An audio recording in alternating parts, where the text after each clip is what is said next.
বর্তমান আমাদের বাংলাদেশের যে পরিস্থিতি অত্যন্ত ভয়াবহ, আমাদের বাংলাদেশের বর্তমান প্রেক্ষাপট, আমাদের বাংলাদেশের বর্তমান অবস্থা, জুলুম, নির্যাতন, অত্যাচার, রাহাজানি, লুঠতরাজ, কোন জিনিস নাই আমার দেশে বলেন? কোন জিনিস নেই? সকল জিনিস আমার দেশে আছে।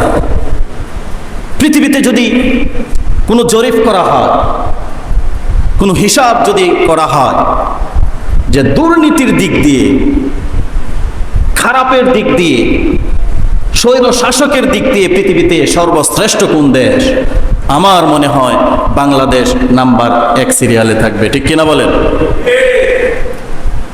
যার কারণে আজকে আমাদের আলোচনার বিষয়, জালেম শাসকের সামনে, জুলুমবাজদের সামনে সত্যের স্লোগান দেওয়া, সত্য কথা বলা। আল জিহাদু মাজি ইলা ইয়াউমিল কিয়ামা, জিহাদ কিয়ামত পর্যন্ত অব্যাহত থাকবে। কিয়ামতের দিন পর্যন্ত জিহাদ করতে হবে। এখন এই জিহাদের মধ্যে আফদলুল জিহাদ, উত্তম জিহাদ হচ্ছে কালিমাতু হাক্কিন ইনদা সুলতানিন জাইর। স্বৈর শাসকের সামনে, স্বৈরাচারী শাসকের সামনে, জুলুমবাজ প্রধানমন্ত্রীর সামনে সত্য কথা বলা, সত্যের স্লোগান দেয়া, সেটা হচ্ছে সবচেয়ে বড় জিহাদ। যার কারণে আমি আপনাদের সামনে আজকে আলোচনার বিষয়বস্তু হিসেবে বেছে নিয়েছি আল কোরআনুল কারীমের সূরাতু আশ-শুরা এর 42 নম্বর আয়াতে কারিমা আমি আপনাদের সামনে তেলাওয়াত করেছি। রাসূলুল্লাহ সাল্লাল্লাহু আলাইহি ওয়াসাল্লামের পবিত্র মুখ নিঃসৃত ছোট্ট একখানা হাদিসে নববী পাঠ করেছি। আল্লাহ পাক রব্বুল আলামিন যদি আরশ আজিম থেকে গোলামকে কিছু বলার তৌফিক দেন, তাহলে কিছু বলতে পারবো, কারণ আমরা কিছুই জানি না, আমরা কিছু বুঝি না। ক্বালু সুবহানাকা লা ইলমা লানা ইল্লা মা আল্লামতানা, আমরা কিছুই জানি না রব্বি কারীম, সব কিছু আপনি জানেন। আপনি আমাকে দিয়ে এমন কিছু বলাবেন না যেটার জন্য আমার শ্রোতারা মাহরুম হয়, আবার এমন কিছু আমার পক্ষ থেকে গোপন করাবেন না যেটা থেকে আমার শ্রোতারা মাহরুম হয়। আপনি আরশ আজিম থেকে যদি আমাকে বলার কিছু তৌফিক দেন, তাহলে আমি কিছু কথা বলবো ইনশাআল্লাহ তাআলা। সম্মানিত মুসল্লিয়ানে কেরাম, আল্লাহ পাক রব্বুল আলামিন কুরআনুল কারীমের সূরা আশ-শুরা এর 42 নম্বর আয়াতের মধ্যে বলেন, ইন্নামাস সাবিলু আলাল্লাযীনা ইয়াযলিমুনান নাস ওয়া ইয়াবগুনা ফিল আরদি বিগাইরিল হক উলাইকা লাহুম আযাবুন আলীম। আল্লাহ পাক রব্বুল আলামিন বলছেন, ইন্নামাস সাবিলু আলাল্লাযীন, এই জমিনটার মধ্যে অভিযোগকারী মানুষ আছে না নাই? আছে তো, ঠিক না? অভিযুক্ত কেবল তাদের প্রতি, অভিযোগ দোষ কেবল তাদের প্রতি। ইন্নামাস সাবিলু আলাল্লাযীনা ইয়াযলিমুনান নাসা ওয়া ইয়াবগুনা বিগাইরিল হক, অভিযোগ কেবলমাত্র তাদের বিরুদ্ধে যারা মানুষের উপরে অত্যাচার করে, যারা মানুষের উপরে জুলুম করে, যারা মানুষের উপরে কি করে? নির্যাতন করে এবং পৃথিবীতে অন্যায়ভাবে বিদ্রোহ করে বেড়ায়। কোরআনের আয়াতের সাথে খুব মনোযোগ সহকারে মিলাবেন। বক্তারা যখন কোরআন থেকে কথা বলে, কোরআনের আয়াতগুলা যখন বলে, ব্যাখ্যা বিশ্লেষণ যখন করে, চোখটা বন্ধ করে চিন্তা করবেন রাসূলুল্লাহ সাল্লাল্লাহু আলাইহি ওয়াসাল্লাম ১৫০০ বছর পূর্বে কি সুন্দর মনে হয় যেন সবেমাত্র কোরআন নাজিল হচ্ছে। বর্তমান মানুষের প্রেক্ষাপট দেখেন, আল্লাহ রাসূল সাল্লাল্লাহু আলাইহি ওয়াসাল্লাম কোরআন থেকে আমাদেরকে শোনাচ্ছেন আল্লাহর পক্ষ থেকে। অভিযোগ কেবল তো তাদের প্রতি যারা মানুষের উপরে অত্যাচার করে, জুলুম করে, নির্যাতন করে এবং পৃথিবীতে অন্যায়ভাবে বিদ্রোহ করে বেড়ায়। পৃথিবীতে কি করে? অন্যায়ভাবে বিদ্রোহ করে, মানুষের উপরে অহেতুক অযথাই মানুষের উপরে জুলুম করে, নির্যাতন করে। উলাইকা লাহুম আযাবুন আলীম, তাদের জন্য রয়েছে কঠিন যন্ত্রণাদায়ক শাস্তি। বলেছেন কে? আল্লাহ বলেছেন। কে বলেছেন? তাদের জন্য রয়েছে কঠিন যন্ত্রণাদায়ক শাস্তি যারা পৃথিবীতে বিদ্রোহ করে, পৃথিবীতে যারা দাঙ্গা লাগায়, হাঙ্গামা লাগায়, ফাসাদ সৃষ্টি করে, তাদের জন্য আল্লাহর পক্ষ থেকে কঠিন যন্ত্রণাদায়ক আযাবের সুসংবাদ দেওয়া হয়েছে। আযাবের সুসংবাদ, আযাবের কি সুসংবাদ হয়? আযাবের সুসংবাদ হয় না, কিন্তু আল্লাহ পাক রব্বুল আলামিন তাদেরকে কঠিন আযাবের কথা বলেছেন। যারা পৃথিবীতে জুলুম করে, এই জুলুমবাজদের পরিণতি খুবই ভয়াবহ। সত্যের স্লোগান দেওয়ার জন্য, জুলুমবাজদের সামনে সত্যের স্লোগান দেওয়ার জন্য সকল মানুষের পক্ষেই কিন্তু সত্য বলার সাহস, সৎ সাহস সব মানুষের আছে? সকল মানুষের সৎ সাহস নাই। কিন্তু সৎ কাজের আদেশ করা, অসৎ কাজ থেকে নিষেধ করা, এটা প্রত্যেক মানুষের ঈমানি দায়িত্ব, আছে না নাই? প্রত্যেক মানুষের ঈমানি দায়িত্ব সৎ কাজের আদেশ করবে, অসৎ কাজ থেকে মানুষদেরকে নিষেধ করবে। এবং এই দায়িত্ব পালনের ক্ষেত্রে কোনো প্রকার শৈথিল্য প্রদর্শন করা যাবে না, পিছু হটা যাবে না, পিছে সরে যাওয়া যাবে না। এটা দলবদ্ধভাবে করতে হবে, এটা একার পক্ষে সম্ভব নয়। এটা কি একার পক্ষে সম্ভব? কোনো সত্য কথা বলা, কোনো সত্যের পক্ষ নিয়ে বিদ্রোহ করা, সত্যের পক্ষ নিয়ে লড়াই করা, এটা একা কারো পক্ষেই সম্ভব নয়। এটা করতে হয় দলগতভাবে, এটা করতে হয় এলাকা ভিত্তিক, সমাজ ভিত্তিক, রাষ্ট্রভিত্তিক, দলগতভাবে সমস্ত প্রকার প্রচেষ্টা চালিয়েই সমস্ত প্রকার জুলুমের মূলোৎপাটন করাই হচ্ছে ঈমানের অনিবার্য দাবি। আর এই দলবদ্ধভাবে সংগ্রাম করার জন্য পুরুষরা যেরকম থাকবে ঠিক সেরকম নারীরাও থাকবে। কারণ ইসলামের ইতিহাসে সর্বপ্রথম মহিলাদের মধ্য থেকে যারা শাহাদাত বরণ করেছেন তিনি হচ্ছেন হযরত সুমাইয়া রাদিয়াল্লাহু তাআলা আনহা। তিনি শাহাদাত বরণ করেছেন, যুদ্ধ করেছেন। ঠিক এমন ভাবে আমার আল্লাহ পাক রব্বুল আলামিন কোরআনুল কারীমের মধ্যে বললেন, ওয়াল মুকমিনুনা ওয়াল মুকমিনাতু বা'দুহুম আউলিয়াউ বা'দ। আর মুমিন পুরুষ ও মুমিন নারী, ওয়াল মুকমিনুনা ওয়াল মুকমিনাত বা'দুহুম আউলিয়াউ বা'দ। আর মুমিন পুরুষ এবং মুমিন নারী তারা হচ্ছে একে অপরের বন্ধু। সুবহানাল্লাহ পড়ে। মুমিন নারী এবং মুমিন পুরুষ তারা হচ্ছে আউলিয়া ও বা'দুহু, তারা হচ্ছে একে অপরের বন্ধু। মুমিনরা, মুমিন নারী এবং মুমিন পুরুষ তারা একে অপরের কি বন্ধু। ইয়া'মুরুনা বিল মা'রুফ, তারা দলগতভাবে সামষ্টিকগতভাবে তারা সত্যের স্লোগান দেবে, সত্য প্রচার করবে। ইয়া'মুরুনা বিল মা'রুফ, সৎ কাজের আদেশ করবে। ওয়া ইয়ানহাউনা আনিল মুনকার, এবং অসৎ কাজ থেকে তারা মানুষদেরকে বাধা প্রদান করবে। কাজ দুইটা। কাজ এখানে কয়টা? কাজ দুইটি। একটি হচ্ছে সৎ কাজের আদেশ করা, আর দ্বিতীয়টি হচ্ছে অসৎ কাজের নিষেধ করা। আপনি যখন মানুষদেরকে নামাজের কথা বলবেন, রোজা আদায়ের কথা বলবেন, হজ পালনের জন্য বলবেন, যাকাতের কথা বলবেন, কোরআন তেলাওয়াতের কথা বলবেন, তখন মানুষ সুন্দরভাবে মেনে নেবে, আপনার সাথে বিরোধিতা করবে না। কিন্তু যখনই আপনি অসৎ কাজের বাধা প্রদান করবেন, সমাজ যখন সুদখোরদের বিরুদ্ধে কথা বলবেন, তারা আপনার বিপক্ষে যাবে। সমাজের যারা দায়িত্বশীল আছে তাদের দায়িত্বের অবহেলার কারণে তাদের সম্পর্কে যখন কথা বলবেন, তারা আপনার বিপক্ষে যাবে। আপনি যখন ঘুষখোরকে বলবেন বেটা ঘুষ খাওয়া যাবে না, ঘুষ খাওয়া অন্যায়, সুদখোরকে যখন বলবেন সুদ খাওয়া যাবে না, সুদ খাওয়া অন্যায়, মদখোরকে যখন বলবেন মদ খাওয়া অন্যায়, সেটা মানবে না, সে আপনার শত্রু হবে, ঠিক না? সে আপনার শত্রু হয়ে যাবে। যার কারণে দলগতভাবে কাজ করতে হবে, প্রচেষ্টা চালাতে হবে। ইয়া'মুরুনা বিল মা'রুফ ওয়া ইয়ানহাউনা আনিল মুনকার, মানুষদেরকে সৎ কাজের আদেশ করো এবং অসৎ কাজ থেকে তোমরা নিষেধ করে দাও। কোন জাতি যখন সম্মিলিতভাবে অন্যায়ের প্রতিবাদ ছেড়ে দেয়, ব্যস্ত থাকে শুধু নিজেকে নিয়ে, তখন এই জনপদের উপরে আল্লাহ পাক রব্বুল আলামিন বিভিন্ন রকমের বিপর্যয়, বিভিন্ন রকমের ক্ষয়ক্ষতি, বিপদ আপদ আল্লাহ পাক রব্বুল আলামিন চাপিয়ে দেন। এখন আমাদের অবস্থা হয়েছে এরকম, নিজে বাঁচলে বাবার নাম, একটা কথা আছে কিনা? কিন্তু মুমিনের জন্য কি এই কথা শোভা পায়? মুমিন একা বাঁচতে পারে? মুমিন একা বাঁচবে না, মুমিন অন্য কেউ বাঁচানোর চেষ্টা করবে। যার কারণে সম্মিলিতভাবে যদি আন্দোলন করা ছেড়ে দেয়, সম্মিলিতভাবে যদি প্রচেষ্টা চালানো ছেড়ে দেয়, তাহলে মানুষ বিপদগ্রস্ত হয়ে যাবে। আল্লাহ পাক রব্বুল আলামিন মানুষদেরকে কি করবে? বিপদ চাপিয়ে দেবেন।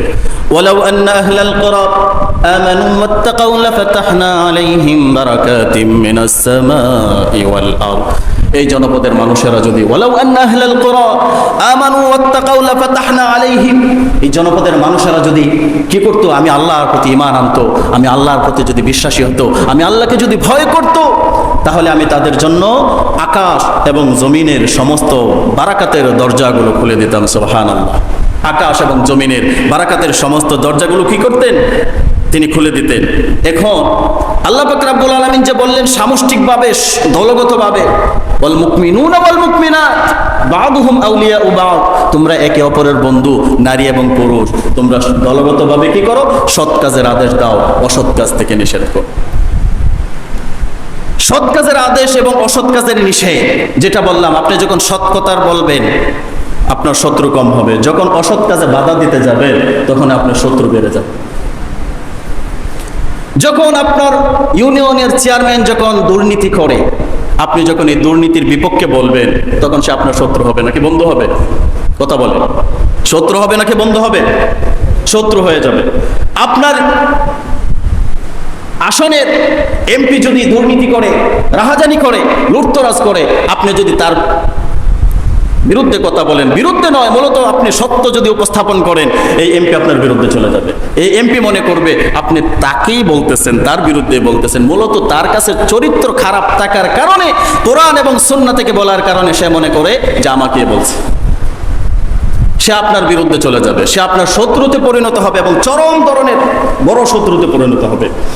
এখন শত্রু হওয়ার কারণে আপনি যদি এই দলগত প্রচেষ্টার কাজকে অবহেলা করেন, তাহলে কিন্তু আল্লাহর শাস্তি আপনার জন্য অপেক্ষা করছে।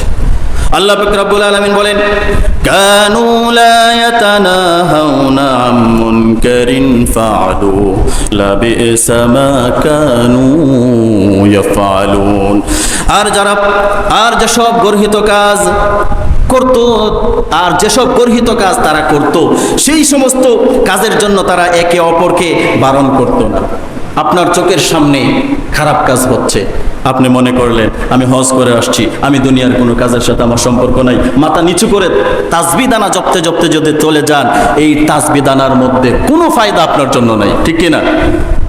সমাজ আপনার চোখের সামনে ভেসে যাচ্ছে, আপনি নীরব ভূমিকা পালন করছেন, নিজে নিজে আমল করে জান্নাতে চলে যাবেন, এই চিন্তা করে ঘুম নষ্ট করবেন, এই চিন্তা করে ঘুম নষ্ট করবেন না। কানু লা ইয়াতানাহাউনা আন মুনকারিন ফাআলু লাবিসা মা কানু ইয়াফআলুন।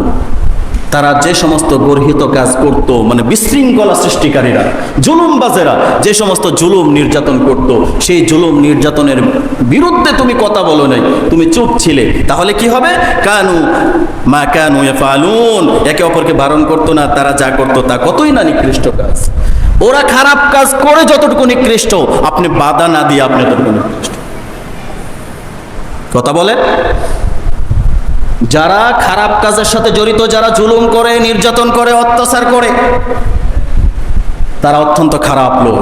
আর আপনি সাধু সেজে আমি তো বেঁচে আছি, আমি তো বেঁচে আছি, এই চিন্তা করে আপনি যদি চুপ থাকেন, আপনি তাদের মতোই। অন্যায় যে করে আর অন্যায়কে যে সমর্থন করে, অন্যায়ের জন্য যে চুপ থাকে, ও সমান অপরাধী, সমান অপরাধী। কিন্তু ন্যায়ের পথে ডাকা আর অন্যায়ের পথে বাধা দেবার এই কাজটি চালিয়ে যেতে হয় ব্যক্তি থেকে সমাজ এবং সমাজ থেকে রাষ্ট্র এই পর্যায়ে। এটা একা সম্ভব নয়। রাসূলুল্লাহ সাল্লাল্লাহু আলাইহি ওয়াসাল্লাম প্রথম ইসলামের দাওয়াত দিয়েছেন গোপনে। প্রথম 3 বছর তিনি নীরবে, নিবৃত্তে, একাকী, গোপনে গোপনে একজন দুইজনকে সাথে নিয়ে গোপনে দাওয়াতি কাজ করেছেন।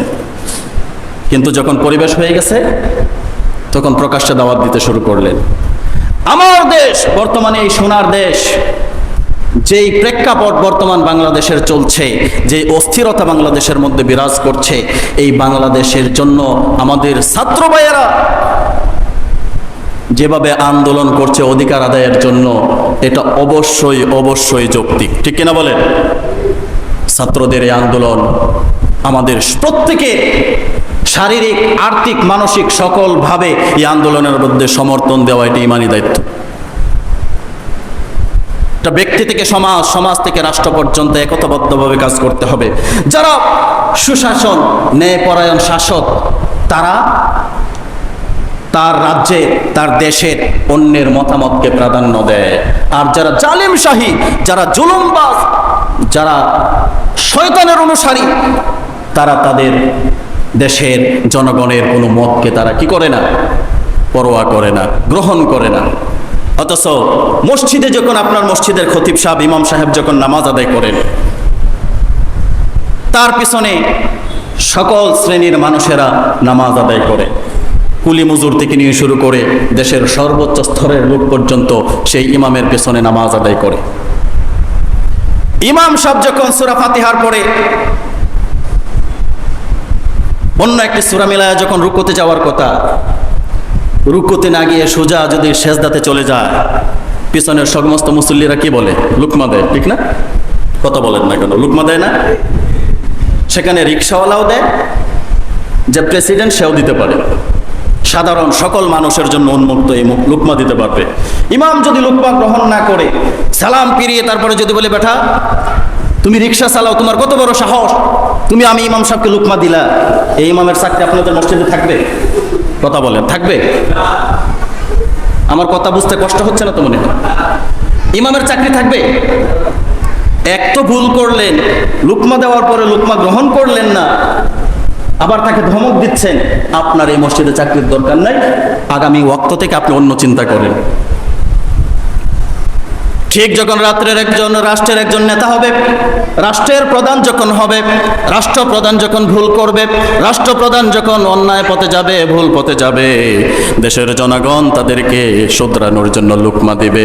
এই লুকমা যদি গ্রহণ না করে আরো জুলুম করে, তাহলে তারা ইমানদার নয়, তারা বেঈমান হয়ে গেছে। এখন আপনাকে লুকমা দেওয়া হয় আপনার ভুল শুধরানোর জন্য, কথা বলা হয় আপনি ভুল সংশোধন করেন না, আপনি পাখির মতো জনগণের উপরে গুলি চালান, নিঃসন্দেহে আপনি ফেরাউনের উত্তরসূরি হয়ে গেছে। আমার প্রিয় ভাইয়েরা, যার কারণে পৃথিবীর সর্বপ্রথম যে আধুনিক রাষ্ট্র, এই আধুনিক রাষ্ট্র মদিনা হওয়ার পরে যখন রাসূল সাল্লাল্লাহু আলাইহি ওয়াসাল্লাম থেকে নিয়ে শুরু করে খলিফা পর্যন্ত, 4 প্রধান খলিফা পর্যন্ত তারা যখন প্রধান হলেন, জনগণের সমস্ত মানুষের জন্য উন্মুক্ত করে দিলেন তাদের সত্য মত প্রকাশের স্বাধীনতা। সত্য মত প্রকাশের কি স্বাধীনতা? সাইয়েদনা হযরত আবু বকর সিদ্দিক রাদিয়াল্লাহু তাআলা আনহু যখন খলিফার আসনে সমাসীন হলেন, তখন তিনি দাঁড়িয়ে জনগণের উদ্দেশ্যে বক্তব্য দিচ্ছেন, এই জনমণ্ডলী শোনো, আমি আজ থেকে তোমাদের খলিফা নিযুক্ত হয়েছি, আমাকে তোমরা অনুসরণ করবে ততক্ষণ পর্যন্ত আমি আবু বকর আল্লাহ এবং আল্লাহর রাসূলের আনুগত্য করি যতক্ষণ। সুবহানাল্লাহ। আমি যখন আল্লাহ এবং আল্লাহর রাসূলের আনুগত্য থেকে সরে যাব, তোমরা আমাকে অনুসরণ করবে না, আমাকে তোমরা কি করবে? শুধরে দেবে, সঠিক করে দেবে।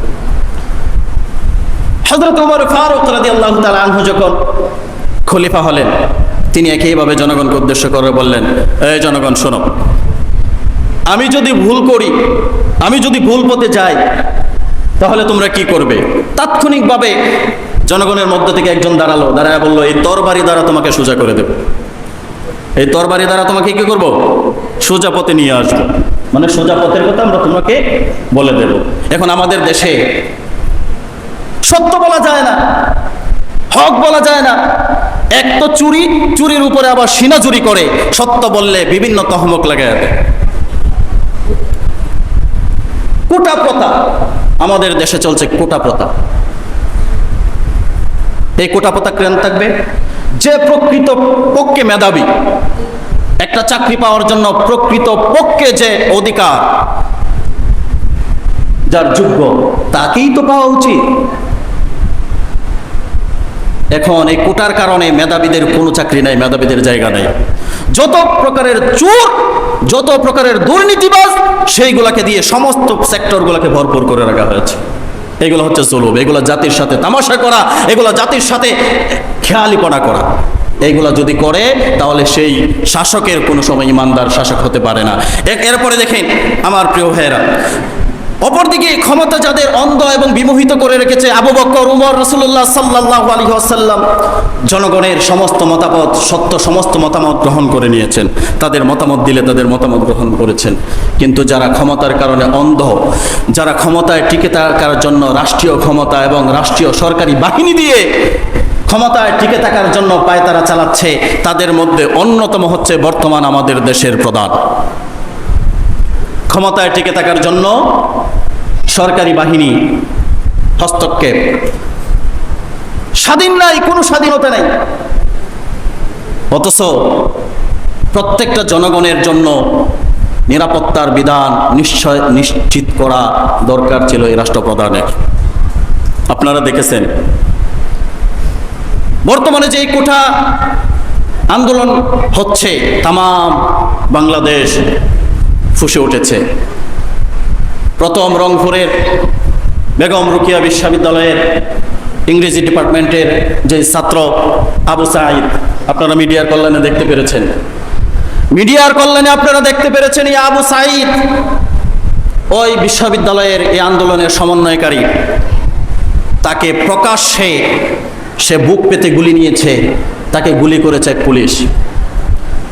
তোমার বোঝা উচিত ছিল, তুমি হয়তোবা মেট্রিক পাশ করে পুলিশের কনস্টেবল হয়েছে, এসআই হয়েছ, কিন্তু সেই ব্যক্তিটা ছিল ভার্সিটির ইংরেজি ডিপার্টমেন্টের শিক্ষার্থী। তুমি তার উপরে গুলি চালালা। আল্লাহর কসম, অন্যায় ভাবে যদি কোনো মানুষের উপরে কেউ হত্যা করে, আল্লাহর কসম এই দুনিয়াতে আল্লাহ তাকে বেইজ্জতি, লাঞ্ছিত আর অপমানিত করবেন। কারণ অন্যায়ভাবে হত্যা এটা আল্লাহ সহ্য করবে না। তাদের যৌক্তিক দাবি আপনি মেনে নিলে সমস্যা কোথায়? আপনি মেনে নেবেন না কেন? সম্মানিত ভাইয়েরা, কথা বলতে হবে।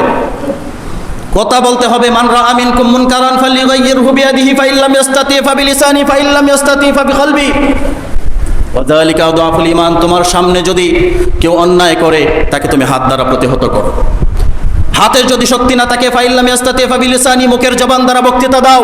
মুখের জবান দ্বারা বক্তব্য দেওয়ার সামর্থ্য যদি না থাকে, ফাইন লাম ইস্তাতি ফাবিকলবি, অন্তর দিয়ে তাকে ঘৃণা করে, তাকে ধিক্কার জানাও, তাকে প্রত্যাখ্যান করো। ওয়া যালিকা আদআফুল ঈমান, এটা হবে তোমার ঈমানের সর্বনিম্ন একটা স্তর। এখন আপনি যারা আন্দোলন করছে তাদেরকে সমর্থন দিতে পারবেন না কেন? যৌক্তিক দাবি আদায়ের জন্য শহীদ কয়েক রকমের হয়। এর মধ্যে এক প্রকারের শহীদ হচ্ছে নিজের অধিকার আদায়ের জন্য যারা জীবন দেয়, তারা শহীদ। নিজের অধিকার আদায়ের জন্য যারা জীবনকে উৎসর্গ করে, যুগে যুগে ইতিহাসগুলো এরকমই। সবাই কিন্তু সাহসী হয় না, কিছু কিছু সাহসী থাকে যারা ইতিহাসের পাতায় নিজেদের নাম লেখায়া অমর থেকে অমরত্ব লাভ করে।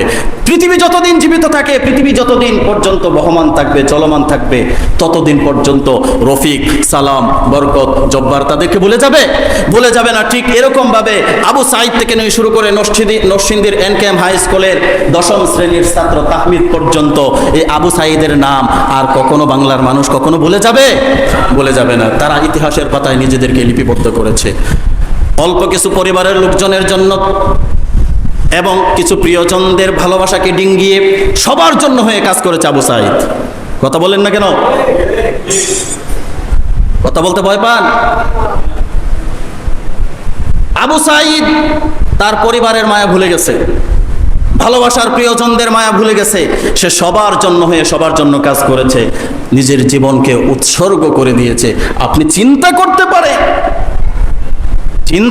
পারেন আপনি বুলেটের সামনে নিজের জীবনটাকে উৎসর্গ করে দেওয়া? এই আবু সাঈদরাই তো সাহসী, এই আবু সাঈদরাই তো শহীদ। আর শহীদদের ব্যাপারে আল্লাহ রাসূল সাল্লাল্লাহু আলাইহি ওয়াসাল্লাম কি বলেছে? আমি দেখতেছি যে আবু সাঈদের বুকে বুলেট ছুড়ে দেওয়া হয়েছে।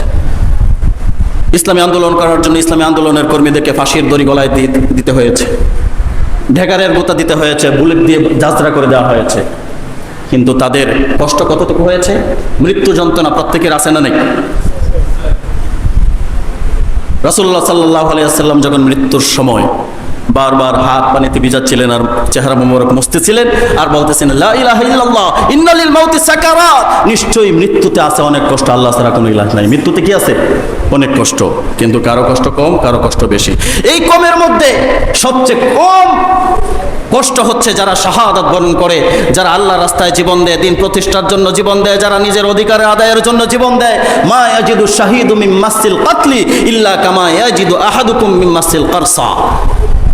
তোমাদের পক্ষ থেকে যারা নিজেদের জীবন দেয়, শাহাদাত বরণ করে, তাদের মৃত্যুর কষ্টটা হচ্ছে এরকম, তোমাদের কোনো সঙ্গী যদি একটা চিমটি কাটে, একটা পিপিলিকা যদি তোমাদের কাউকে কামড় দেয়, পিপিলিকার কামড়ের কারণে তুমি যেরকম কষ্ট ভোগ করেছো, যেমন কষ্ট পেয়েছো, তোমার সঙ্গী তোমাকে চিমটি কাটার কারণে তুমি যে কষ্ট ভোগ করেছো, যতটুকু ব্যথা অনুভব করেছো, যে শহীদ হয়, যে শাহাদত বরণ করে, এই চিমটির চাইতে কোনো প্রকার বেশি কষ্ট তার হয় না।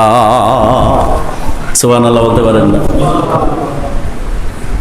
হাসিতে যারা ঝুলে তাদের কষ্টটা কেমন? একটা চিমটি কাটার মতো। আবু সাঈদের কষ্টটা কতটুকু হয়েছে? পিপিলিকা কামড় দিলে যতটুকু কষ্ট হয় ততটুকু কষ্ট হয়েছে, কারণ সে তার ন্যায্য অধিকার আদায়ের জন্য সংগ্রাম করেছে, নিজের জীবনকে উৎসর্গ করেছে, নিজের জীবনকে বিলিয়ে দিয়েছে। আবু সাঈদরা যদি এই সংগ্রামে জয়ী হয়, আপনি, আমি, আমরা, আমাদের সন্তানরা কি সেটার ফল ভোগ করবে না? কথা বলেন, ফল ভোগ করবে না? আবু সাঈদরা যদি হেরে যায়, আর কোনোদিন বাংলাদেশে আপনি কোনো আন্দোলন করে জয়ী হতে পারবেন না। যার কারণে আবু সাঈদদেরকে আপনাকে সমর্থন করতে হবে, আবু সাঈদদের সহযোগিতা করতে হবে, আপনাকে, আমাকে, প্রত্যেকের জায়গা থেকে প্রতিবাদ করতে হবে ঈমানের দায়িত্ব নিয়ে। আর যদি না করে তাহলে কি হবে? ঈমান প্রশ্নবিদ্ধ হয়ে যাবে। কারণ আপনি যদি মনে করেন এখন যদি আমি সত্য কথা বলি আমার জেল হতে পারে, আমার জুলুম হতে পারে, আমার চাকরি চলে যেতে পারে, আমার ব্যবসা প্রতিষ্ঠান সিলগালা হতে পারে, সেই জিনিস চিন্তা করে আমার রিজিক সংকীর্ণ হয়ে যেতে পারে, সেই চিন্তা করে যদি আপনি বসে থাকেন, আপনার ঈমান তো এমনিতেই চলে গেছে।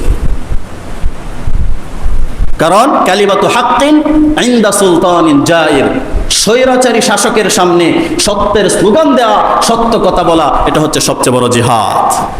সবচেয়ে বড় জিহাদ কি সবাই বলেন? স্বৈরাচারী শাসকের সামনে সত্য কথা বলা, এটা কি ছোট জিহাদ নাকি বড় জিহাদ? সবচেয়ে বড় জিহাদ, সবচেয়ে বড় জিহাদ, আফদলুল জিহাদ।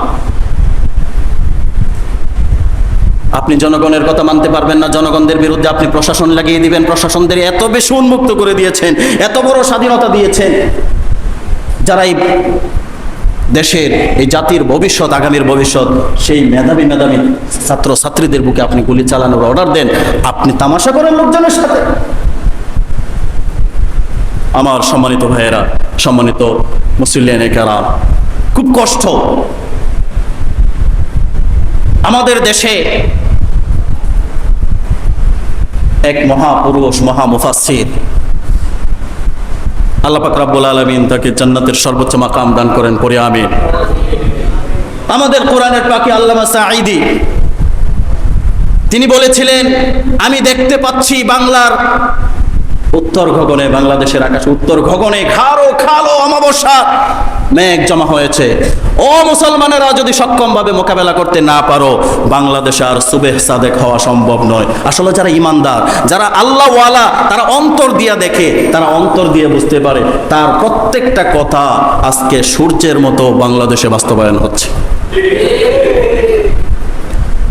এই যে একটা শুরু হয়েছে, এটাতে যদি বিজয় অর্জন করতে না পারেন, বাস্তবিক পক্ষে বাংলাদেশে আর সুবেহ সাদেক হবে না, আশা করতে পারবেন না। আমার প্রিয় ভাইয়েরা, আল্লাহ রাব্বুল আলামিন আমাদের প্রত্যেককে জীবনটা দিয়েছেন আল্লাহর জন্য কাজ করা। নিজের অধিকার অন্য কেউ চিনিয়ে নিবে, আপনি আমি যদি চুপ করে থাকি, এটা কোনো সময় মানুষের কাজ হতে পারে। আপনার যতটুকু আছে এতটুকু নিয়ে আপনি কি করেন? হুঙ্কার দেন। আপনি কি করেন? হুঙ্কার দেন। আর যারা জুলুম করে, জুলুম যারা করে, জালিম যারা জুলুমবাজ, তাদের পরিণতি তো কি ভয়ঙ্কর যে হবে, কি ভয়ঙ্কর হবে তাদের পরিণতি, সেটা কল্পনাতীত। রাসূলুল্লাহ সাল্লাল্লাহু আলাইহি ওয়াসাল্লাম বলেছেন, ইয়াকুলু মিম্মা শাব মা যালিমিন লিকাউবিয়াহু ওয়া হুয়া ইয়ালামু আন্নাহু যালিমুন ফাকাদ খারাজা লিনাফসি। আমার সম্মানিত মুসলিয়ানে কেরাম, মনোযোগ দিন, মনোযোগ দিয়ে শুনুন। রাসূলুল্লাহ সাল্লাল্লাহু আলাইহি ওয়াসাল্লাম বলেছেন, ইয়াকুলু মাম্মাশা মা যালিমিন লিকাউবিয়াহু ওয়া হুয়া ইয়ালামু আন্নাহু ফাকাদ যালিমুন ফাকাদ খারাজা লিনাফসি। যারা জুলুমবাজকে, যারা জালিমশাহী শাসককে জালেম জানার পরেও, জুলুমবাজ জানার পরেও যারা তাদেরকে সহযোগিতা করে, সাহায্য সহযোগিতা করে, শক্তি যোগান দেয়, শক্তির যোগান দিয়ে তাকে সহযোগিতা করে, ফাকাদ খারাজা মিনাল ইসলাম, তাহলে সেই ব্যক্তি, সেই দল ইসলাম থেকে অনায়াসে বের হয়ে যায়। জুলুমবাজদেরকে যারা সাহায্য সহযোগিতা করে, জুলুমকারী হওয়ার পরেও জুলুমবাজ জানার পরেও এই জুলুম শাহীকে, জালিম শাহীকে যারা সাহায্য সহযোগিতা করে শক্তি যোগান দেয়, এর মধ্যে বর্তমান ছাত্র নামদারি কলঙ্ক, ছাত্রলীগ নাম দিয়েছে, এবং পুলিশ প্রশাসন তারা জেনে বুঝেই শক্তি যোগান দিচ্ছে। তাহলে রাসূলের হাদিস অনুযায়ী ফাকাদ খারাজা মিনাল ইসলাম, তারা ইসলাম থেকে বের হয়ে গেছে। আর ইসলাম থেকে যে বের হয়ে যায় সে হয় কাফের, না হয় মুরতাদ হয়ে মৃত্যুবরণ করে। ফাকাদ খারাজা মিনাল ইসলাম, ইসলাম থেকে বের হয়ে যায় যারা জুলুমকারীকে জুলুমকারী জানার পরেও সাহায্য সহযোগিতা করে তারা। এরপরে এই যারা জুলুম করে তাদের অবস্থা কেমন হবে? ক্বালা আয-যুলমু যুলমাতুন ইয়াউমাল কিয়ামা, রাসূল সাল্লাল্লাহু আলাইহি ওয়াসাল্লাম বলেছেন যারা জুলুম করে, জুলুমকারীদের জন্য কিয়ামতের দিন তাদের এই জুলুম অন্ধকারের চাইতে আরো ভয়ঙ্কর হবে। জুলুমবাজদের জন্য এই অন্ধকার হয়ে যাবে, এই জুলুম অন্ধকার হয়ে অন্ধকার বিকট আকার ধারণ করবে, ধারণ করে বলবে আমি তোমার সেই জুলুম, আজকে তোমাকে আমি গ্রাস করব। যার কারণে যারা জুলুম করেন, প্রিয় ভাইয়েরা, আপনি যার বুকে গুলি চালাচ্ছেন সেও আপনার ভাই, আপনি যার বুকে বুলেট ছুড়ে দিচ্ছেন, চাকরি হারানোর ভয়, চাকরিকে টিকিয়ে রাখার জন্য কারো হুকুমের গোলাম হয়ে গেছেন, আপনি যেই মায়ের বুক কালি করছেন, আল্লাহর কসম, আল্লাহর নামে কসম করে বলি, আপনি যার বুকে গুলি চালিয়েছেন তার বাড়ির পাশে রাত্রে গিয়ে দেখেন, তার যদি সন্তান থেকে থাকে সন্তানেরা তার জন্য আব্বা আব্বা বলে কেমন করে চিৎকার করছে, তার ভাই বোনেরা কিভাবে তার জন্য চিৎকার করছে, মা বাবার বুক খালি হওয়ার কারণে গলা কাটা মুরগির মতো মা বাবা কেমন করে ছটফট করছে। আর যদি স্ত্রী থেকে তাকে প্রাণের প্রিয়তমা স্ত্রী কেমন করে হাহাকার করছে, একবার গিয়ে দেখেন। তুমি তাকে যেভাবে হত্যা করেছো তার জায়গায় তুমি নিজেকে দাঁড় করাও, দাঁড় করায় চিন্তা করো, তুমি যদি এরকম ভাবে নিহত হতে আর তোমার পরিবারের লোকজন তোমার জন্য কেমন করতো। আজকে তুমি যাদেরকে হত্যা করছো তারাও কোনো না কোনো মায়ের সন্তান, কোনো না কোনো ভাইয়ের বোন, কোনো না কোনো বোনের ভাই। আমার প্রিয় বন্ধুরা, তোমাদের প্রতি আমাদের কোনো শত্রুতা নাই, তোমাদের সাথে আমাদের কোনো বিরোধ নাই। আমরা ঈমান থেকে বলি, আমরা ঈমানের দাবি থেকে তোমাদেরকে সাবধান করি। আমরা তোমাদের প্রতি কোনো বিদ্বেষ নাই, হিংসা নাই, বিরোধ নাই। কিন্তু তোমরা যদি ইসলাম থেকে বের হয়ে যাও তাহলে তো আমাদের কথা বলতে হবে, ঠিক না? আমাদের কথা বলতে হবে। এই মিম্বারে বসেছি, এই মিম্বারে বসেছি, মিম্বারে বসে যদি 1 মিনিট কথা বলতে পারি সেটাও হক বলবো ইনশাআল্লাহ। পরে যদি 1 মিনিট কথা বলার সুযোগ পাই, নাকের ডগায় যতক্ষণ পর্যন্ত নিঃশ্বাস আছে হক থেকে পিছপা হব না ইনশাআল্লাহ, ইনশাআল্লাহ, ইনশাআল্লাহ। চাকরি থাকলেও বলবো, চাকরি চলে গেলে অন্য জায়গায় আল্লাহ ব্যবস্থা করে দেবে।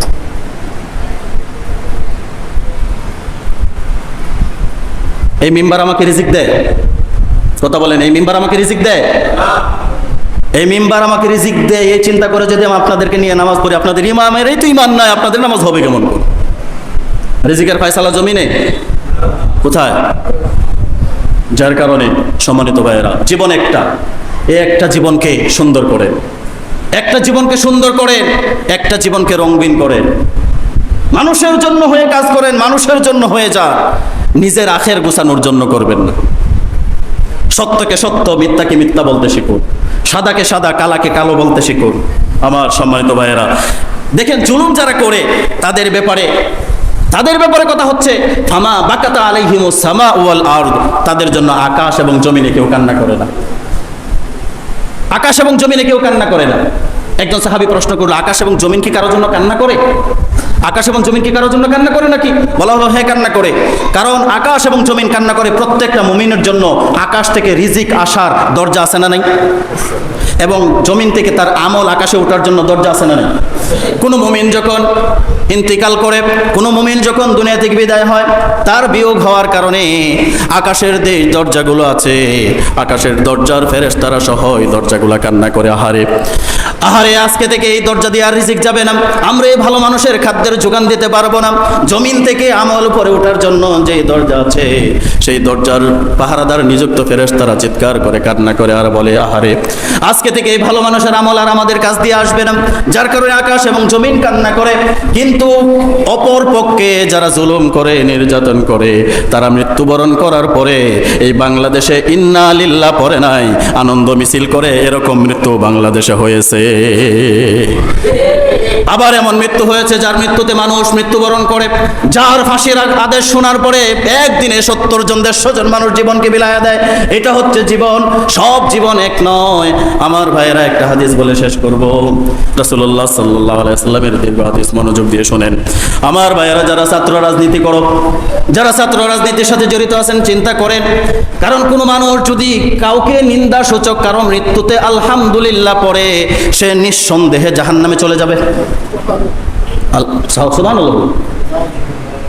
শুনেন, আন আনাস ইবনে মালিক, রাসূলুল্লাহ সাল্লাল্লাহু আলাইহি ওয়াসাল্লামের প্রখ্যাত সাহাবী খাদেম হযরত আনাস ইবনে মালিক রাদিয়াল্লাহু তাআলা আনহু বর্ণনা করছেন। তিনি বলেন, ইয়াকুলু মাররু বিজানাজাতি ফাসনাউ আলাইহা খায়রান।